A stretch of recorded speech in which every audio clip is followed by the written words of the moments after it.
கோலி talk Kollywood news. நயன்தாராவோட புதிய காதலர் கணேஷ் வெங்கட்ராமனா.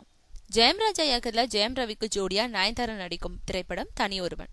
இதுவரைக்கும் ரீமேக் படங்களாகவே இயக்குனதுனால ரீமேக் ராஜான்னு பெயர் வாங்கின ஜெயம்ராஜா முதல் முறையா தானே கதை எழுதி இந்த படத்தை இயக்கிட்டு இருக்காரு. தனி ஒருவன் படத்துல நயன்தாரா போலீஸ் அதிகாரி வேஷத்துல வராங்க. ஜெயம் ரவிக்கு ஜோடியா நடிச்சாலும் இந்த படத்தோட முக்கிய கேரக்டர்ல நடிக்கும் கணேஷ் வெங்கட்ராமனுக்கு நெருங்கிய நண்பராகவும் நடிக்கிறாங்க. நட்புக்கும் காதலுக்கும் இடையே சிக்கி தவிக்கும் நயன்தாரா கேரக்டர் ரொம்பவும் சிரத்தையோட உருவாக்கப்பட்டிருக்கான். இந்த நிலையில படத்துல நெருங்கிய நண்பர்களா நடிக்கும் நயன்தாரா கணேஷ் வெங்கட்ராமன் இடையில உண்மையிலேயே நெருக்கம் ஏற்பட்டதுனால படப்பிடிப்பின் போது 2 பேரும் ஒரே கேரவேன்ல அதிக நேரம் செலவிடுறதாகவும் ஷாட் முடிஞ்சதும் தனிமையில பல மணி நேரம் பேசிக்கிட்டே இருக்கிறாங்கன்னு சொல்றாங்க தனி ஒருவன் படக்குழுவினர்.